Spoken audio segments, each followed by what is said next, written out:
ನಮಸ್ಕಾರ ಸ್ನೇಹಿತರೆ. ಓಂ ಶ್ರೀ ಹಯಗ್ರೀವಾಯ ನಮಃ. ಜ್ಞಾನ, ಬುದ್ಧಿವಂತಿಕೆ ಮತ್ತು ವಿದ್ಯೆಯ ಅಧಿದೇವತೆ ಎಂದೇ ಪೂಜಿಸಲ್ಪಡುವ ಶ್ರೀ ಹಯಗ್ರೀವ ಸ್ವಾಮಿಯ ದಿವ್ಯ ಕ್ಷೇತ್ರ ಬೆಂಗಳೂರಿನಲ್ಲೇ ಇದೆ ಎಂಬುದು ನಿಮಗೆ ತಿಳಿದಿದೆ ಅನ್ಕೋತೀನಿ.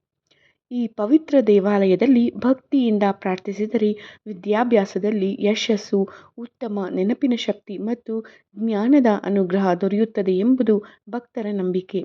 ಹಾಗಾದರೆ ಈ ದೇವಾಲಯದ ಇತಿಹಾಸವೇನು, ಇದರ ವಿಶೇಷತೆ ಏನು, ಇಲ್ಲಿ ಪೂಜೆ ಮಾಡಿದರೆ ಯಾವ ಫಲಗಳು ದೊರೆಯುತ್ತವೆ, ಈ ಎಲ್ಲ ಅಪರೂಪದ ಮಾಹಿತಿಯನ್ನು ಇಂದಿನ ವಿಡಿಯೋದಲ್ಲಿ ತಿಳಿದುಕೊಳ್ಳೋಣ. ಆದ್ದರಿಂದ ಈ ವಿಡಿಯೋವನ್ನು ಕೊನೆಯವರೆಗೂ ತಪ್ಪದೆ ವೀಕ್ಷಿಸಿ. ಕೇವಲ ಭಾರತವೇಕೆ, ಇಡೀ ವಿಶ್ವದಲ್ಲೇ ಅತ್ಯಂತ ಕಡಿಮೆ ಅವಧಿಯಲ್ಲಿ ಕ್ಷಿಪ್ರವಾದ ಬೆಳವಣಿಗೆಯನ್ನು ಕಂಡ ಕೆಲವೇ ನಗರಗಳಲ್ಲಿ ಬೆಂಗಳೂರು ಸಹ ಒಂದು ಎಂದರೆ ತಪ್ಪಾಗದು. ಗಾರ್ಡನ್ ಸಿಟಿ ಮತ್ತು ಭಾರತದ ಮಾಹಿತಿ ತಂತ್ರಜ್ಞಾನದ ರಾಜಧಾನಿ ಎನಿಸಿಕೊಂಡ ಐಟಿ-ಬಿಟಿ ಕ್ರಾಂತಿಯ ಸ್ಥಳವಾಗಿದ್ದರೂ ಬೆಂಗಳೂರಿನ ಪ್ರತಿಯೊಂದು ಬಡಾವಣೆಯಲ್ಲಿಯೂ ಕಡಿಮೆ ಎಂದರೂ 4-5 ದೇವಾಲಯಗಳಿದ್ದು, ಅವುಗಳಲ್ಲಿ ಅನೇಕ ದೇವಾಲಯಗಳ ದೇವರುಗಳು ಭಕ್ತರ ನಂಬಿಕೆ ಮತ್ತು ಭವರೋಗಗಳನ್ನು ನಿವಾರಿಸುವ ಶಕ್ತಿಯನ್ನು ಹೊಂದಿದೆ. ಅಂತಹವುಗಳಲ್ಲಿ ಒಂದಾದ ಬೆಂಗಳೂರಿನ ಹೃದಯ ಭಾಗವಾದ ಮೆಜೆಸ್ಟಿಕ್ ಜನಜಂಗುಳಿಯ ಮಧ್ಯದಲ್ಲಿ ಎಲೆಮರೆಕಾಯಿಯಂತಿರುವ ಬಹುತೇಕ ವಿದ್ಯಾರ್ಥಿಗಳ ಅಚ್ಚುಮೆಚ್ಚಿನ ಪರೀಕ್ಷಾ ದೇವರು ಅಥವಾ ಹಾಲ್ ಟಿಕೆಟ್ ಹಯಗ್ರೀವ ಎಂದೇ ಪ್ರಖ್ಯಾತವಾಗಿರುವ ಶ್ರೀ ಲಕ್ಷ್ಮೀ ಹಯಗ್ರೀವ ಸ್ವಾಮಿ ದೇವಸ್ಥಾನದ ಹಯಗ್ರೀವ ದೇವರ ಮಹಿಮೆಯನ್ನು ನಮ್ಮ ಬೆಂಗಳೂರು ಇತಿಹಾಸದಲ್ಲಿ ಒಂದು. ಕರ್ನಾಟಕದ ರಾಜಧಾನಿ ಬೆಂಗಳೂರಿನ ಹೃದಯ ಭಾಗವಾದ ಮೆಜೆಸ್ಟಿಕ್ನಲ್ಲಿ ರಾಜ್ಯ ಸಾರಿಗೆ, ರೈಲ್ವೆ ನಿಲ್ದಾಣ, ನಗರ ಸಾರಿಗೆ ಅಲ್ಲದೆ ಇತ್ತೀಚೆಗೆ ಮೆಟ್ರೋ ಸಹ ಸೇರಿಕೊಂಡಿದ್ದು, ಇದು ಊರೂರಿನ ಜನರನ್ನು ಬೆಂಗಳೂರಿಗೆ ಸೇರಿಸುವ ಪ್ರಮುಖ ಸ್ಥಳವಾಗಿರುವ ಕಾರಣ ದಿನದ 24 ಗಂಟೆಗಳು ಜನಭರಿತವಾಗಿಯೇ ಇರುವಂತಹ ಸ್ಥಳ.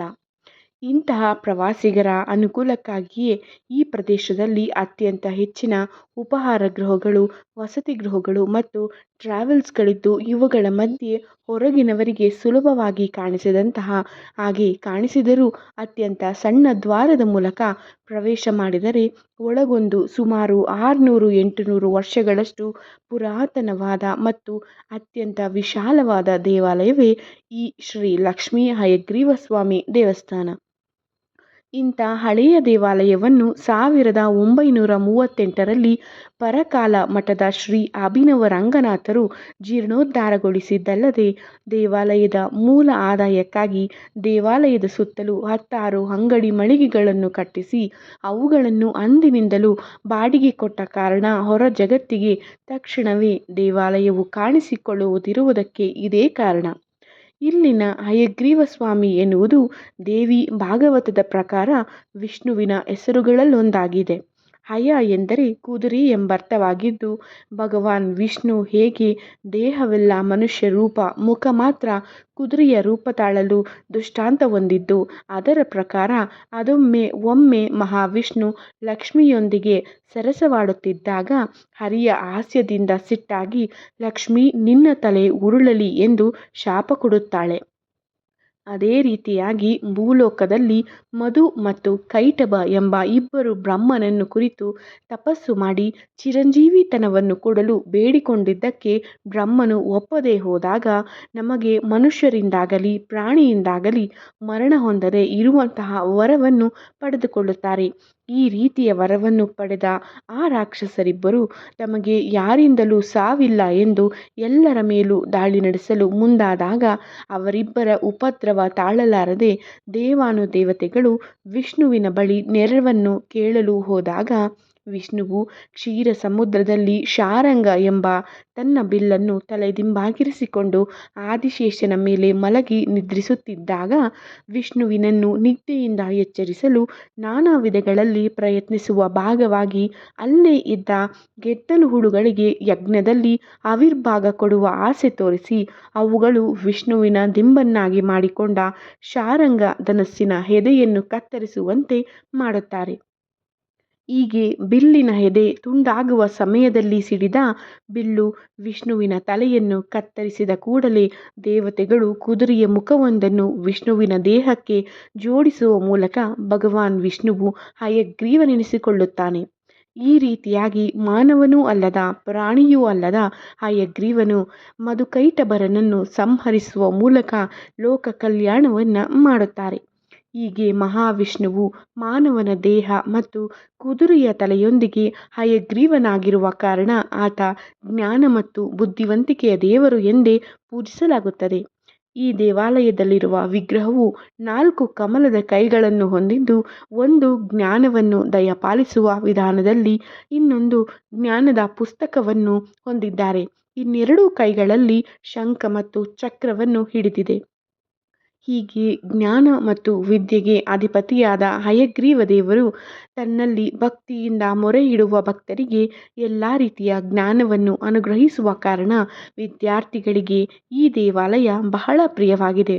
ಇಲ್ಲಿ ಶ್ರೀ ಲಕ್ಷ್ಮೀ ಹಯಗ್ರೀವ ಸ್ವಾಮಿಗೆ ಮಾಡುವ ಜೇನುತುಪ್ಪದ ಅಭಿಷೇಕ ಬಹಳ ಪ್ರಸಿದ್ಧವಾಗಿದ್ದು, ಅದನ್ನೇ ನೈವೇದ್ಯವಾಗಿ ಇಲ್ಲಿಗೆ ಬರುವ ಭಕ್ತಾದಿಗಳಿಗೆ ಮತ್ತು ವಿದ್ಯಾರ್ಥಿಗಳಿಗೆ ನೀಡುತ್ತಾರೆ.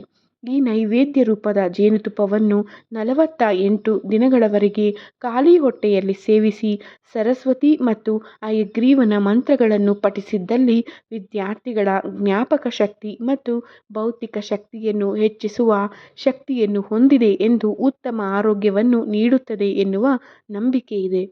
ಈ ಹಯಗ್ರೀವ ದೇವರಿಗೆ ಭಕ್ತಿಯಿಂದ ಪೂಜಿಸಿದ್ದಲ್ಲಿ ಅವರಿಗೆ ಉತ್ತಮ ಶಿಕ್ಷಣ, ಸಂಪತ್ತು ಮತ್ತು ಜೀವನದಲ್ಲಿ ಪ್ರಗತಿಯನ್ನು ಹೊಂದುತ್ತಾರೆ ಎನ್ನಲಾಗುವ ಕಾರಣ ಪರೀಕ್ಷಾ ಸಮಯದಲ್ಲಿ ಇಲ್ಲಿಗೆ ಬರುವ ಸಾವಿರಾರು ವಿದ್ಯಾರ್ಥಿಗಳು ತಮ್ಮ ಪರೀಕ್ಷೆಯ ಹಾಲ್ ಟಿಕೆಟ್ಟುಗಳನ್ನು ದೇವರ ಮುಂದಿಟ್ಟು ಪೂಜೆ ಮಾಡಿಸಿ ತಮಗೆ ಒಳ್ಳೆಯ ಬುದ್ಧಿ ಶಕ್ತಿಯನ್ನು ನೀಡಿ ಪರೀಕ್ಷೆಯಲ್ಲಿ ಉತ್ತಮ ಅಂಕಗಳು ಬರುವಂತೆ ಕೋರಿಕೊಳ್ಳುತ್ತಾರೆ. ಪರೀಕ್ಷಾ ಸಮಯದಲ್ಲಿ ಇಲ್ಲಿಗೆ ಭೇಟಿ ನೀಡುವ ವಿದ್ಯಾರ್ಥಿಗಳಿಗೆ ಪ್ರಸಾದದ ರೂಪದಲ್ಲಿ ಜೇನುತುಪ್ಪದ ಜೊತೆಯಲ್ಲಿಯೇ ಶ್ರೀ ಲಕ್ಷ್ಮೀ ಹಯಗ್ರೀವ ಸ್ವಾಮಿಯ ಸ್ಟಿಕ್ಕರ್ ಇರುವ ಪೆನ್ಸಿಲ್, ಪೆನ್ನು, ಪುಸ್ತಕ ಮತ್ತು ರಬ್ಬರ್ಗಳನ್ನು ನೀಡುವುದು ಇಲ್ಲಿನ ಮತ್ತೊಂದು ವಿಶೇಷವಾಗಿದೆ. ಪ್ರತಿದಿನ ಬೆಳಗ್ಗೆ 6ರಿಂದ ಮಧ್ಯಾಹ್ನ 1ರವರೆಗೆ ಮತ್ತು ಸಂಜೆ 5ರಿಂದ ರಾತ್ರಿ 9ರವರೆಗೆ ಭಕ್ತಾದಿಗಳಿಗೆ ದೇವರ ದರ್ಶನಕ್ಕೆ ಅವಕಾಶವಿದ್ದು, ಶ್ರಾವಣ ಮಾಸವಲ್ಲದೆ ವರ್ಷದಾದ್ಯಂತ ಬರುವ ವಿವಿಧ ಹಬ್ಬ ಹರಿದಿನಗಳು, ಪರೀಕ್ಷಾ ಸಮಯ ಮತ್ತು ವಿಶೇಷ ದಿನಗಳಲ್ಲದೆ ಹಯಗ್ರೀವ ಜಯಂತಿಯನ್ನು ಇಲ್ಲಿ ಬಹಳ ವಿಜೃಂಭಣೆಯಿಂದ ಆಚರಿಸಲಾಗುವ ಕಾರಣ ಅಂತಹ ದಿನಗಳಲ್ಲಿ ಇಲ್ಲಿಗೆ ಹೆಚ್ಚಿನ ಸಂಖ್ಯೆಯಲ್ಲಿ ಭಕ್ತಾದಿಗಳು ಬರುತ್ತಾರೆ.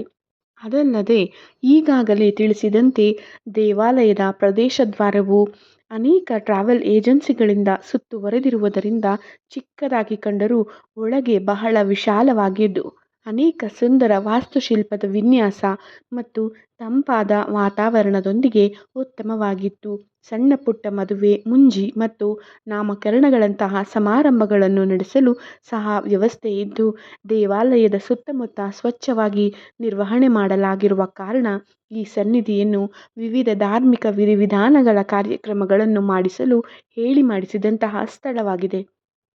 ಇಂತಹ ಅಪರೂಪದ ಶಕ್ತಿಯುಳ್ಳ ದೇವಾಲಯದ ಬಗ್ಗೆ ಹೆಚ್ಚಿನ ಜನರಿಗೆ ಅರಿವಿಲ್ಲದೇ ಇದ್ದ ಸಮಯದಲ್ಲೇ ಕೆಲ ವರ್ಷಗಳ ಹಿಂದೆ ಜನಪ್ರಿಯ ಖಾಸಗಿ ವಾಹಿನಿಯೊಂದರಲ್ಲಿ ಈ ದೇವಾಲಯದ ಕುರಿತಾದ ಸುಮಾರು 30 ನಿಮಿಷಗಳ ಕಾಲದ ಸುಂದರವಾದ ಕಾರ್ಯಕ್ರಮ ಪ್ರಸಾರವಾದ ನಂತರ ಬಹುತೇಕ ಆಸ್ತಿಕರಿಗೆ, ಅದರಲ್ಲೂ ವಿಶೇಷವಾಗಿ ವಿದ್ಯಾರ್ಥಿಗಳಿಗೆ ಈ ದೇವರ ಮಹಿಮೆಯ ಬಗ್ಗೆ ಅರಿವಾದ ನಂತರ ಜನ ಮರುಳೋ ಜಾತ್ರೆ ಮರುಳೋ ಎನ್ನುವಂತೆ ಪರೀಕ್ಷಾ ಸಮಯದಲ್ಲಿ ಗುಂಪು ಗುಂಪಾಗಿ ಸುಮಾರು 1-2 ಕಿಲೋಮೀಟರ್ ದೂರದವರೆಗೂ ಸರದಿಯ ಸಾಲು ನಿಲ್ಲುವಷ್ಟು ಭಕ್ತಾದಿಗಳು ಇಲ್ಲಿಗೆ ಬರುವಂತಾಗಿರುವುದು ವಿಶೇಷವಾಗಿದೆ. ಬೆಂಗಳೂರು ನಗರ ತಂತ್ರಜ್ಞಾನದಲ್ಲಿ ಎಷ್ಟೇ ಮುಂದುವರೆದಿದ್ದರೂ ಭಕ್ತಾದಿಗಳ ಶ್ರದ್ಧಾಭಕ್ತಿ ಮತ್ತು ನಂಬಿಕೆಗಳು ಇರುವವರೆಗೂ ಇಂತಹ ದೇವಾಲಯಗಳಿಗೆ ಬರುವ ಭಕ್ತಾದಿಗಳ ಸಂಖ್ಯೆ ಹೆಚ್ಚುತ್ತಲೇ ಇರುತ್ತದೆ ಎನ್ನುವುದು ಸುಳ್ಳಲ್ಲ.